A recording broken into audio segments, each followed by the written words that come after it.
One thing I've been pondering for a while now is the psychology of food.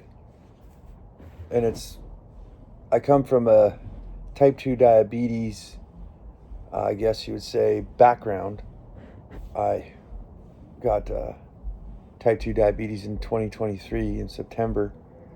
And I changed my diet. I lost 50 pounds.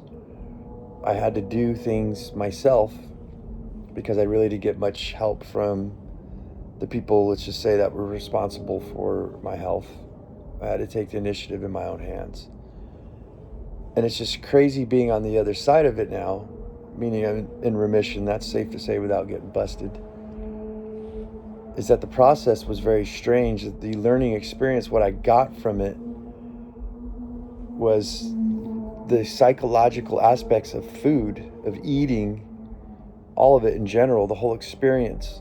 One of the things I ran into was a great depression of I can't eat sugar anymore. Or so I thought. I'm still pretty much, not crazy about eating any very large amounts. In fact, I haven't eaten sugar since 2023 of September. Um, but one of the depressions I went through was that I had to psychologically, like, prepare myself. I was literally like severely depressed. Like I can't eat a birthday cake anymore. I can't ever drink beer. Nobody loves beer more than me. And I've had a couple here and there throughout the years, but nothing of significance. But when I was going through the state, it really hit me that I had to have this inner dialogue conversation with myself to say, well, is my life ending because I can't have birthday cake and sugar and alcohol and these junk foods anymore? That's what defines me as a person. Now several years later, and I've been on a diet, eating such things as stevia sweeteners and stuff like that. I get my treats in every once in a while when I want them, but it's just magnificent to see how that brain reward system happens. Even with such things as like natural sweeteners, allulose, monk fruit sweetener, and stuff like that. It tastes, they got a sweetness to them. It's not exactly like sugar, but it still gives you that brain reward. But I'm always observing in between the lines of the psychological effects of those things. And when, you know, right now I'm like on this thing where I don't eat um, any kind of sweeteners most of the time, 6 days a week. I'll leave one day to have those treats, even such things as like apple. Like tomorrow is going to be Saturday, and I'm looking forward to that green apple with some peanut butter on it or some whipping cream or something, and cinnamon. And it's just so crazy how much my brain is captivated into these moments. And it's just when I look around me, every party or meeting or something, let's meet up for lunch or a cup of coffee. Everything evolves around food. It's such a significant psychological um, significance, I guess I could say, like in our lives. Think about the effects that when you're driving by a smokehouse and you can smell that smoked meat, or you smell briquettes on a fire. For me, and my stomach I start salivating. So I just noticed the how the world population, to give you some context, I weighed like 230 pounds. I'm 6'4". Now I weigh a buck 80. I've weighed a buck 80 for, I don't know, since early 2024. And relatively, I think of myself as healthy, at a healthy weight and healthy complexion, skin, and all that. And I see people who are my age, younger, and they look super, super old. They look unhealthy. Not to mention the people who are very heavy set. I don't know if I'll get in trouble for saying obese, but we do have an obesity problem in the world. But it's just a crazy thing of how much food. I think nobody really spends time to think about this because it's pretty much like legal, right? Like you can go to the grocery store, buy a bag of chips, once you pop, you can't stop. They're not joking. Once you pop, you can't stop. So it's everywhere, and it's literally killing us slowly. And if not killing us, just making us very, very lethargic and unhealthy. And those brain signals, I think people who have unhealthy guts, it really messes with your mental clarity. It's actually said in certain sciences that there are actually neurological influences of the upper intestines, I think, the small intestines, that correlate with the brain, which makes total sense, because if your food's digesting and you soak up nutrients and stuff there, it's kind of talking back and forth with the brain to let stuff know what's going on. It's in communication. So a lot of decision makings and things are actually tied to the intestines, if you will. So I think for a lot of us, especially living in the unconventional realm, to kind of get ahead in life, to kind of get optimal, like, since I don't really party much anymore or anything, it's like one of the names of my game right now is like, how optimal can I get? I guess it's called calisthenics, push-ups and weight training, and I just replaced bad habits with healthy habits.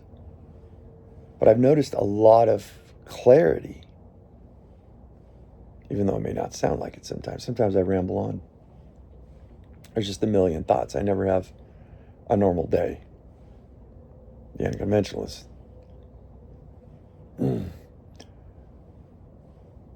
But here's another observation. Last week, one of my favorite foods is, and it's not like the best favorite, but it's a fish fillet sandwich from McDonald's. And usually I get a double stack, like a double fish fillet burger with one bun. It's the first time I had bread, like junk bread and actually fried fish, something like that, and since September of 2023, so it's been several years. And the psychological game was that I missed that food so much, and that I praised it, and that I looked forward to it like it meant a lot. Like, you don't know what I'm talking about until you've done without. And you guys want to know the depressing part? It wasn't that it made me feel bad. I actually didn't really notice anything different at all, really, except for bowel movements. They were a little shaky. Not too bad. But the pent up, the build up, the climax, the apex of it all gave me pleasure for maybe, I don't know, 15, 20 minutes. When I think about it right now, I was like, damn, that was pretty good. But it wasn't like this grand explosion. It didn't fill the whole of that part of me that I had in me that I was expecting.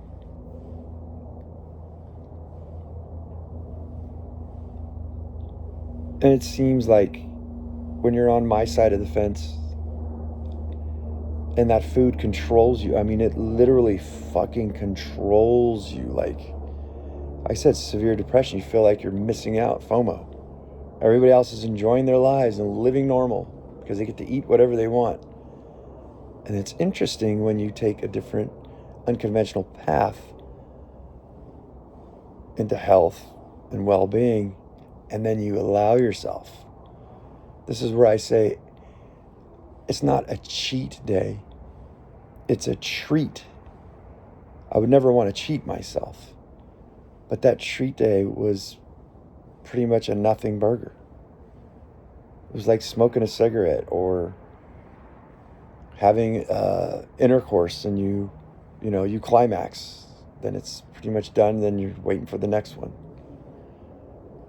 How powerful this invisible thing that seems insignificant controls us as individuals intellectually, I think on certain levels even spiritually. Yet it just goes completely unnoticed. Notice how in the grocery stores they place everything for the children. It's like right there, eye level, you know? And it's like pretty much what people say, and it's not true. The entire perimeter of the grocery store is where all the healthy stuff's at. That's not true at all. There's canned beans and tuna fish and things like that that are relatively healthy. But it is a game, and I think the powers that be know this. And I don't want to get in trouble here, but what better way to control a populace by keeping them dumbed down with something right underneath their nose, something that they need every day, but unknowingly keeping them, their mental clarity dulled, and in fact keep you coming back for more and more and more. Kind of like Tums, right? You get heartburn, so they sell Tums. Tums is a antacid. The problem is that you're not producing enough acid, so the word goes. I haven't experienced heartburn since I've changed my diet since 2023. But that vicious, that wheel, you take one, it kind of neutralizes the acids, and then you eat crappy food again.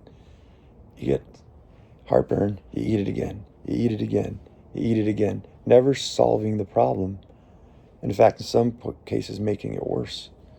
This pattern of psychological food behavior, I think, is a big, big one. I don't know what you guys think. Sometimes people say I'm blowing things over the top, but you wouldn't know unless you did without for a long time. The one thing I will say, it's fleeting, but it's just been a love affair since I was like 13 years old. Can't get arrested now. Was actually beer. Beer is 100% pleasurable. And the joy and the positivity I feel is that when I don't cheat, but I treat myself to that beer, I'm kind of like Morgan Freeman on that roof, which is funny because I'm a roofing contractor by trade. That's how I make money. I'm Morgan Freeman in the Shawshank Redemption, just lipping the rim of that bottle, just closing your eyes and just feeling those suds, those bubbles, the flavor. And you're just like, oh. And mind you, I don't drink to get buzzed. I'll have a couple. I think a Michelob Ultra. At the most, I think I drank like 5 of them. Didn't really get a buzz. I felt a little relaxed, but just enjoying it. And I just wish that people can enjoy something in their lives, just anything, as much as I do when I have just that sip of beer.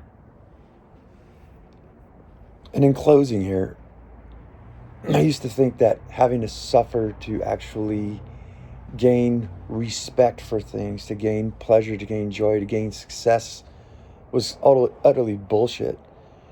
But I'm kind of reframing things now that when you do sacrifice, which it's not even sacrificing eating healthy. I mean, come on, guys. The only thing you're sacrificing is your health when you're not doing it. But when you do without for so long, it's like the best experience. And if you close your eyes and be present in that experience, it really opens up your soul to something as simple as the pleasure of a beer or a piece of food.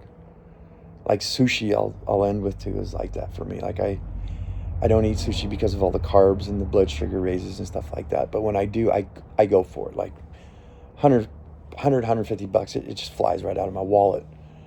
But I just put that piece in my mouth and I close my eyes, and you have to have a beer now. I was eating sushi for, just a couple times a year without beer. It's only in the ending of 2025 when I decided to have a beer with it. And that combination is just like spiritual enlightenment. And it becomes a celebration instead of a hog fest. And doing without brings much, much more self-appreciation, self-respect, self-reflection, self-acknowledgement. I don't know. It's a blessing. And I think we should strive to have this oneness, this sort of completeness. That's what's missing in our life, sacredness. Making things enjoyable. Not wasted, not overdone. But appreciated in the right quantities, in the right time.